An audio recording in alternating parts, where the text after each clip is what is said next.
Hello, and welcome to this week's edition of Tax in 10 with me, Rachel.desouza, and Andrew.Robins. Now, it's that time of year again, with the end of the tax year only a few weeks away, and we should all start to think about making the most of various tax and investment allowances that are available. Bearing in mind, of course, that a lot of them are kind of those use it or lose it type.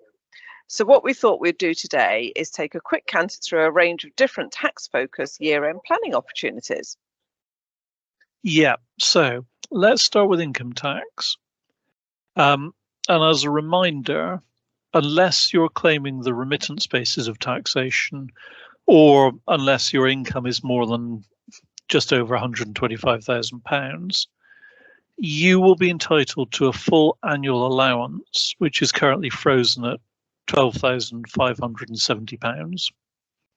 And it's also worth thinking about maximising the use of your basic rate tax band, which covers the first £37,700 of sort of taxable income, basically above that allowance. So if you're in a position to take control of timings or amounts of income you receive, now is the time of year to make sure that you really do take advantage of this. Yeah, now sure. Now that's all very well, but Andrew, what does it kind of mean in practice? Because it's not like I can ask BP to bring forward a dividend payment, or I don't know, get my employer to change the timing of my annual bonus. True. So this is something which is mainly relevant either to people running their own business, where they can control the timing of salaries, bonuses, and dividends, and so on, or in situations where you might have, I don't know, family trusts, either onshore or offshore, where the trustees could make an income distribution to family members like children who aren't earning in order to get money into their hands tax-free. And, we do actually see quite a lot of this happening in practice, but it does generally need some professional assistance in working out what to do. And you can typically save a couple of £1,000 tax per person by using up allowances, and a bit more than that by maximising the use of the basic rate band. So it can be worth it, but it involves a bit of number crunching to get there. So, for example, can you pay a salary from your family company to children at university? Or do you have a trust set up by granny that can make a distribution of income to her favourite grandchild? The savings aren't life-changing, but it's free money if your circumstances fit. And speaking of number crunching, another pre-year-end item that involves a bit of maths is using gift aid to make charitable donations. The thing about this is that if you make charitable donations under gift aid, it can reduce your tax bill. But if the gift is too big, it can actually create a liability in your hands. And one issue we regularly see is people being too charitable, which can actually create a tax charge. Yes, that's right. And I think it's worth just unpicking that a bit, because let's face it, it's not particularly intuitive. No. So essentially, when you sign a gift aid declaration, you are saying that you have paid tax at least equal to 25% of the net donation. So if you have made a cash gift of £80 under gift aid, you need to have paid tax of £20 in total during the year. And the reason for this is because HMRC effectively give your £20 of tax as a tax rebate to the charity. And if you haven't paid enough tax to offset that payment by HMRC, then they come back to you to make good the shortfall. Yeah. Now, that doesn't mean if you have no income that you shouldn't make charitable donations, but what it does mean is that you should only sign a gift aid declaration if your tax liability for the year is going to be enough to cover the tax credit on the gift. Now, gift aid can also be affected by other factors such as income tax losses and your overall level of income. So if you are planning on making a big donation, it is worth double checking first to make sure it will be wholly allowable. And of course, in some cases, it might be better if you actually split the donation between the 2 tax years. So, for example, you pay some of it in March and then you pay the balance that you want to give after the 5th of April. So later in April, when we're actually in the new tax year. Yeah. And I think this is something that people do regularly get tripped up on, because it's such a weird system, really. Still sort of on subject of income tax, it's worth considering whether you want to make tax efficient investments by the year end. And that covers a range of different things, but let's sort of focus on EIS and VCT investments. Now, the easiest way to explain how the tax element of these work is just with a really simple example. So let's say I make a £10,000 VCT investment. I'm entitled to what's called a tax reducer of 30% of the investment. And so long as my tax liability for the year is at least £3,000, that 30% tax reducer on my £10,000 investment basically wipes out that tax liability. Now, if that tax has already been paid, like if it's been deducted at source from my salary, I can actually claim a refund up to the amount of the tax reducer. But if my tax liability for the year was less than that £3,000, the reducer is wasted. And it can be worse than that for EIS investments, because if you haven't claimed any income tax relief on the investment at the beginning, the sale proceeds will not be exempt from CGT at the end. Yeah, and that's another one that really catches people out, isn't it? Yeah. Along similar lines, it's worth considering pension contributions.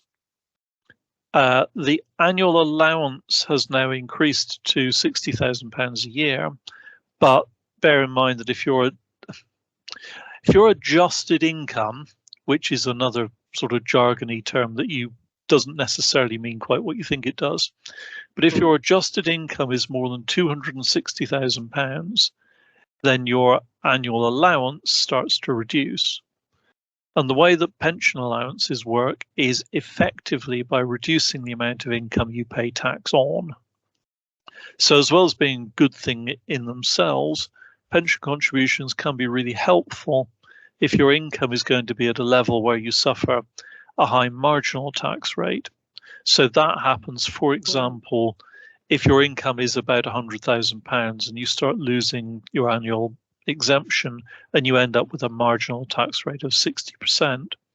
If you push that down by making extra pension contributions, you are saving 60p in the pound and you're getting money to go into your pension, which is sort of a win-win. And finally, in this area, let's not forget making sure you top up your ISA, because obviously all of the income and gains received in it are tax-free, unless you're an American, of course. And also, we should touch briefly on capital gains tax. Now, in this case, the first thing to mention is that the CGT annual exemption has been reduced. It's basically been halved. So it's £6,000 this year. And one of the reasons that happened is because the government did do some research on it, and it showed that the vast majority of taxpayers don't use anywhere near their CGT annual allowance each year. So the reality was that the exemption was only benefiting sort of better off taxpayers who are able to effectively rejig their investment portfolios on an annual basis, which uplifted the base cost for tax purposes and effectively gave them sort of some tax-free money going forwards. But, given that the top rate of CGT is 20% on investments generally, the maximum saving is sort of £1,200 by doing this, which, that's still worth having. But of course, it's not going to be a life-changing amount. And then next year, the exemption is going down again. So it's reducing by half again to £3,000. And at which point, I guess it's not really that worth worrying about whether you're going to make use of it or not on an annual basis.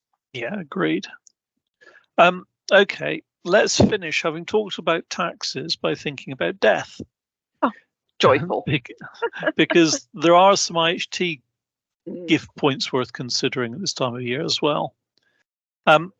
We do each have an annual IHT allowance of £3,000 a year, and that can be carried forward for 1 year. So basically it means you can give away £6,000 every other year, which will be free from inheritance tax immediately.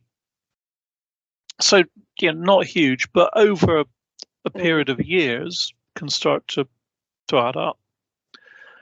It's also worth remembering about regular gifts out of excess income. Now, by definition, this is something you have to do regularly, not as one-off. And it's not strictly governed by tax years. But if you are thinking about bringing your financial affairs up to date, it's sensible to give that some thought as well. You know, if you've got excess funds and you want to start making gifts to family members, the earlier you do it, the more effective it will be and the more you can give away. True. Okay. So we haven't covered all possible year-end planning opportunities, but I think that gives a good flavour of the main things to think about. And as is so often the case, the best advice is to talk to your tax advisor and your wealth planner before you do anything. Yeah. Now, on that note, Andrew, do you have a short recommendation for us this week? A short recommendation? As in a quick one. I'm not sure it's short. Unruly by David Mitchell is David Mitchell, the comedian, has written a book about the early kings and queens of England, and it's a proper history book, but it's laugh out loud funny. If you like his style of humor, he writes exactly the way he sounds, and short chapters, so it's very digestible, but it's really good fun. He has a real go at a lot of the early rulers of the country, and it's really very funny. It's called Unruly. Oh, excellent. Okay. Well, on that note, thank you for listening to us. That's me, Rachel D'Souza, and Andrew Robins, tax partners at RSM. Do let us have any comments or feedback, and we can be contacted on rachel.desouza at rsmuk.com or andrew.robins at rsmuk.com. Until next time, bye for now. Bye.